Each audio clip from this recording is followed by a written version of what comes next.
tidak euforia yang berlebihan. Kita semuanya harus percepat proses vaksinasi ini dan tetap taat terhadap protokol kesehatan. Terutama memakai masker.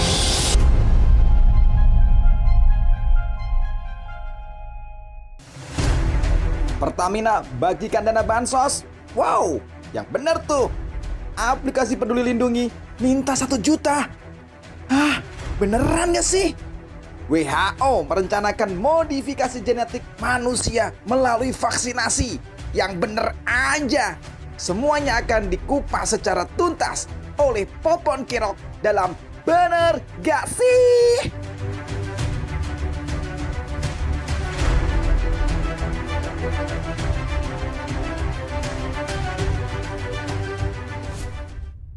Yeay, jumpa lagi di BGS, bener nggak sih? Ungkap fakta di balik hoax. Masih bersama gua Popon Kerok. Emang nih hoax nih bikin masalah nih zaman sekarang. Saking banyaknya hoax, orang jadi banyak yang nggak percaya COVID, bahkan takut divaksin. Tapi semenjak pemerintah memberlakukan peraturan kalau mau ke mall, ke hotel harus menunjukkan bukti sudah divaksin, akhirnya banyak tuh masyarakat yang mau divaksin. Memang bukan karena takut COVID, tapi karena takut gak bisa ke mall aja tuh orang-orang itu ya. Mungkin drummer yang di Bali tuh yang tadinya gak percaya COVID akhirnya divaksin juga pengen banget nge-mall kayaknya. Tapi gitu, memang untungnya sih semenjak peraturan ke mall, ke hotel harus divaksin, orang-orang jadi mau. Coba kalau enggak, takutnya nanti makin parah gitu. Gak cuma harus ke mall, bahkan keluar rumah aja harus menunjukkan vaksin. Kan susah ya kalau kita mau beli sabun ke warung aja harus pakai scan aplikasi. Langsung aja deh, seperti biasa di BGS kali ini kita juga bakal bacain 3 berita yang akan kita ungkap kebenarannya, itu fakta atau hoax. Tapi bukan gue yang akan ungkap, nanti kita bakal tanya ke ahlinya ahli, intinya inti dari deteksi hoax. Oke, langsung aja ke berita yang pertama. Ini sih sebenarnya kabar yang bahagia banget gitu sebenarnya ya. Gue seneng banget nih ngeliat berita ini nih. Apalagi kalau bukan hoax. Apalagi nih, yaitu Pertamina. Wah, ini memang Pertamina dah. Lagi-lagi Pertamina. Katanya Pertamina lagi mau bagiin bansos senilai 150 juta rupiah. Wah, banyak banget kan? Enak ya kalau ada bansos kayak gitu. Tapi kita lihat dulu deh beritanya nih.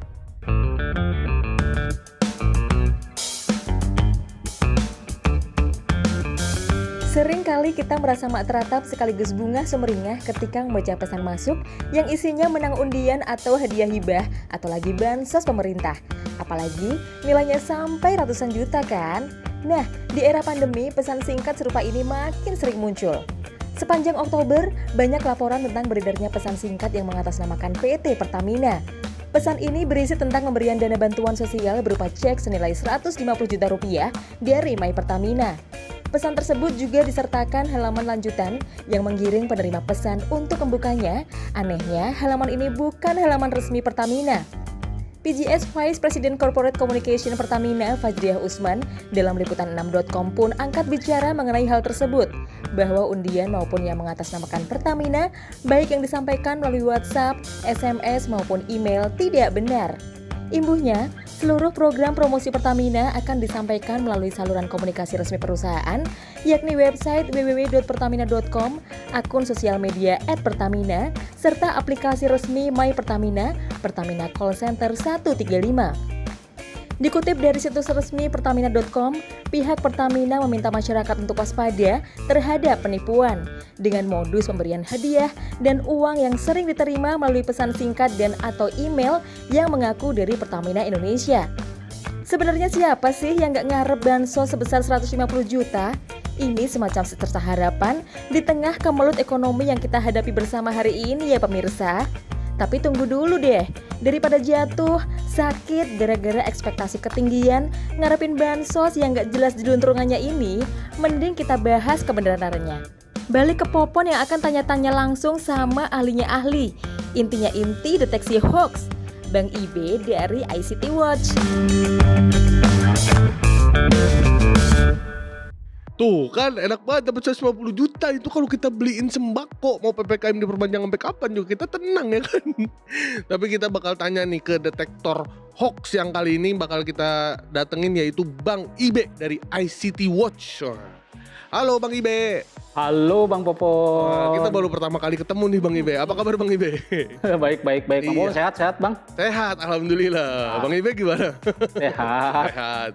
Nah Bang Ibe gimana nih tadi berita yang pertama tentang Pertamina katanya mau bagi-bagi bansos senilai 150 juta. Itu bener gak tuh Bang Ibe? Bener kata Bang Popon sih, kalau kita dapat duit segitu mah udah pandemi aja terus kali ya.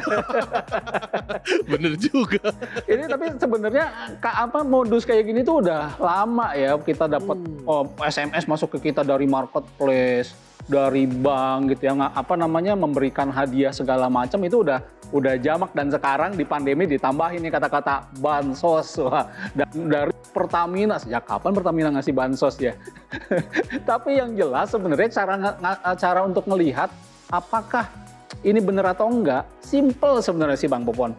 Kita lihat aja tuh di bawahnya itu kan dikasih tuh link pendaftarannya, dikasih link untuk masukin datanya. Kita lihat aja itu alamatnya aja udah ngaco. Kalau nggak salah tuh pertamina.dashboard.cf gitu ya. Padahal kan gampang aja kita googling. Official website situs resminya Pertamina tuh apa? Pertamina.com. Kalau nggak cari medsosnya @Pertamina. Ada nggak tuh pengumuman bagi-bagi bansos di sana? Kalau nggak ada udah pasti itu tipu-tipu. Tujuannya yaitu tadi mau tipu orang, ntar orang masuk ke link yang diklik tadi, kemudian biasanya diminta uang administrasi atau uang pajak. Nah itu hati-hati, jangan tergiur karena memang ini kayak something yang too good to be true, terlalu bagus gitu untuk jadi kenyataan. Jadi udah pasti itu adalah bohong.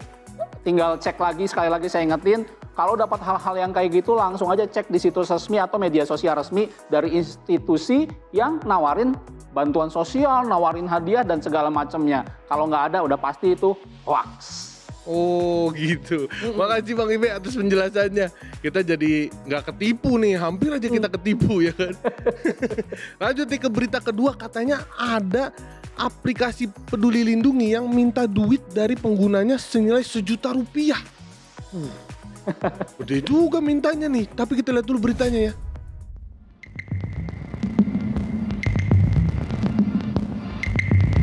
Beredar kembali di tengah masyarakat sebuah situs dengan domain dan tampilan yang hampir mirip situs pelacakan COVID-19 milik pemerintah pedulilindungi.id. Situs tersebut yaitu pedulilindungiq.com. Dalam situs tersebut, para target dimintai dana sebesar Rp1 juta untuk mendapatkan vaksinasi. Juru bicara Kementerian Komunikasi dan Informatika Dedi Permadi menyatakan, situs pedulilindungiq.com merupakan situs palsu. Situs itu bukan merupakan situs yang digunakan pemerintah terkait COVID-19. Situs pedulilindungiq.com, seluruh isi dan informasi dalam situs pedulilindungiq.com tidak terkait dengan situs pedulilindungi.id. Agar situs tersebut tidak mengecoh orang lain, Kominfo melakukan pemutusan akses terhadap situs pedulilindungiq.com yang menggunakan atribut logo, gambar, dan tema menyerupai situs resmi pedulilindungi.id. Mengenai adanya permintaan dana Rp1 juta kepada pengguna melalui situs pedulilindungiq.com, Dedi menjelaskan situs pedulilindungi.id yang resmi sama sekali tidak melakukan pemungutan biaya. Kemenkominfo menghimbau agar masyarakat hanya mengakses situs resmi pedulilindungi.id serta mengunduh aplikasi resminya yang tersedia di App Store, Huawei App Gallery, dan Google Play Store. Logikanya sih, kan vaksinasi aja gratis. Bansos ajak dikasih pula. Masa pakai aplikasi doang malah harus bayar? Rp1 juta pula. Gak masuk akal sih. Tapi untuk kejelasannya, kita lempar aja deh ke Popon. Tangkep, Pon.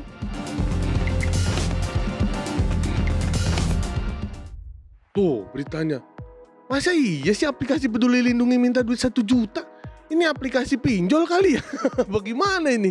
Tapi kita tanya dulu ke Bang Ibe nih. Bang Ibe gimana nih? Berita yang ini hoax atau fakta nih Bang? Nah, sama nih sama kasus 1. Ketelitian kita penting untuk kita cermati banget nih alamat websitenya nih. Jadi ini dua kali nih urusan Peduli Lindungi. Yang pertama itu ada pedulilindungia.com, pakai A belakangnya.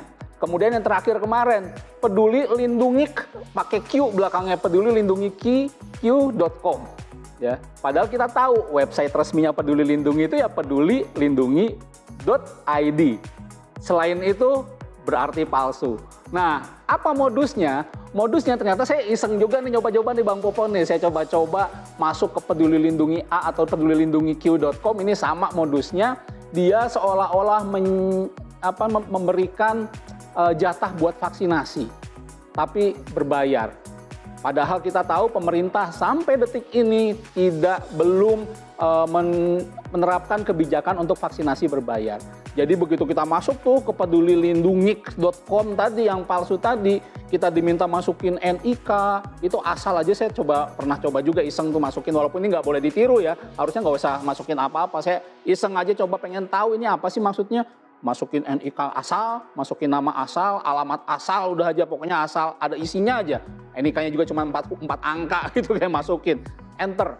Kemudian nanti akan dikasih tahu, wah nanti akan sudah didatakan alamat vaksinasinya, nanti akan dikirim detail vaksinasinya, silahkan untuk melakukan pendaftaran, untuk melakukan klarifikasi pendaftarannya dengan transfer uang 1 juta rupiah ke nomor rekening bla bla bla bla bla disebutkan di situ. Nah, itu modusnya seperti itu. Oke, terima kasih Bang Ibe atas penjelasannya. Nah, teman-teman hati-hati tuh ya. Kita sekarang banyak penipuan-penipuan nih di zaman kayak gini nih. Lanjut nih kita ke berita yang ketiga. Katanya WHO merencanakan modifikasi genetik manusia melalui vaksinasi. Waduh, ngeri juga, kita mau dijadiin apa ini? Tapi kita tunggu dulu, kita simak beritanya dulu nih ya. Bar nggak jelas ini muncul di tengah getolnya pemerintah menggalakkan program vaksinasi COVID-19. Dan tentu program ini juga disambut baik ratusan juta rakyat Indonesia yang ingin banget divaksinasi di tengah pandemi. Ini ulah si Abdullah nih, pemilik akun Facebook yang membagikan sebuah video. Narasinya menjelaskan bahwa WHO merekomendasikan pengeditan genetik manusia melalui program vaksinasi. Pengeditan genetik ini konon dibantu dengan teknologi CRISPR atau Cas9. Dalam video tersebut juga disebutkan bahwa Bill Gates yang mendalangi rencana pengeditan genom manusia tersebut. Nah, perlu diketahui bahwa teknologi CRISPR atau Clustered Regularly Interspaced Short Palindromic Repeats memang sebuah metode yang digunakan untuk memodifikasi genetik DNA dalam tubuh makhluk hidup. CRISPR dapat digunakan untuk mengobati penyakit seperti penyakit keturunan, cystic fibrosis, kebutaan, malaria, HIV, dan mendesain calon bayi. Namun selama ini metode CRISPR masih dalam tahap pengembangan dan uji coba untuk mendapat lisensi keamanan jika diterapkan dalam tubuh manusia. Meski begitu, vaksin COVID-19 tidak menggunakan metode CRISPR atau Cas9 walaupun fungsi keduanya sama melawan virus. Vaksin COVID-19 tipe mRNA membuat sel tubuh memproduksi protein yang memicu respon imun. Respon imun tersebut akan menghasilkan antibodi yang melindungi diri dari infeksi saat virus masuk ke dalam tubuh. Setelah dilakukan penelusuran fakta terkait klaim bahwa WHO merencanakan pengeditan genetik manusia melalui vaksinasi menggunakan teknologi CRISPR atau Cas9 adalah tidak benar. Nah, Pon, X Facto dong bareng Bang Ibe. Silahkan, Pon. Nah, itu tadi tuh. Manusia mau dijadiin mutasi genetik, mau jadi apa nih? Kalau jadi kuat kayak Kapten Amerika sih nggak apa-apa. Tapi kalau jadi zombie kayak Resident Evil kan nggak enak juga ya. Kita tanya lagi ke Bang Ibe. Gimana ini Bang Ibe? Fakta atau hoax nih yang ini? Ini juga menarik. Rekayasa genetika itu kan memang sebuah berdasarkan penelitian ilmiah dan tidak sembarangan. Jadi memang di situs resminya WHO sendiri bilang tengah melakukan penelitian terkait dengan rekayasa genetika, tetapi bukan untuk vaksin gitu ya. Jadi untuk pengobatan, misalnya masa depannya untuk penyembuhan kanker, untuk HIV, AIDS gitu ya, untuk malaria dan lain sebagainya. Tetapi sampai saat ini itu semua masih dalam taraf pengembangan. masih dalam taraf penelitian, belum diuji cobakan. Apalagi sama urusan vaksin COVID-19, belum sama sekali gitu ya. Jadi tidak ada WHO meneliti rekayasa genetika untuk vaksin, itu belum ada. Sampai saat ini belum ada. Nah, dikait-kaitin nih sama vaksinnya yang menggunakan metode mRNA gitu, messenger RNA, di mana vaksinnya itu dibentuk dengan memang rekayasa, bukan dari virus yang dimatikan. Kan ada dua jenis tuh, ada vaksin yang dibuat dari virus yang dimatikan, ada dengan vaksin yang dibuat dengan rekayasa gitu, seperti itu. Tujuannya apa? Begitu disuntikan, dia akan merangsang antibodi kita, memacu antibodi kita untuk membentuk kekebalan. Nah, ini tujuannya seperti itu. Tapi si mRNA ini di beberapa vaksin itu tidak sampai masuk ke inti sel yang mengubah DNA. Itu nggak sampai seperti itu. Jadi jangan takut, nggak akan juga misalnya kita tiba-tiba beres disuntik jadi zombie, atau mungkin ada magnet nempel atau mungkin jadi Titan Warhammer gitu ya. Jangan percaya hal itu nggak benar. Vaksin tujuannya untuk meningkatkan antibodi kita, untuk meningkatkan kekuatan imun tubuh kita menghadapi virus, khususnya kalau terkait dengan vaksinasi COVID-19 ini untuk melawan virus corona penyebab penyakit COVID-19. Terima kasih Bang Ibe. Nah, pokoknya teman-teman gak usah takut dah vaksin aman. Gak usah dengerin berita-berita macem-macem ya. Nah, itu tuh tadi 3 berita yang udah kita konfirmasi hoax atau faktanya ke Bang Ibe. Makasih Bang Ibe udah dibantuin. Sama-sama Bang Kupon. Nah, buat teman-teman, kalau teman-teman masih suka ngeliatin berita dan masih ragu nih hoax atau fakta, langsung aja bisa cek di s.id/infovaksin, karena di sana langsung bisa dicek tuh kebenarannya. Oke netizen, kita ketemu lagi di BGS episode selanjutnya ya. Gua Popon, bye-bye.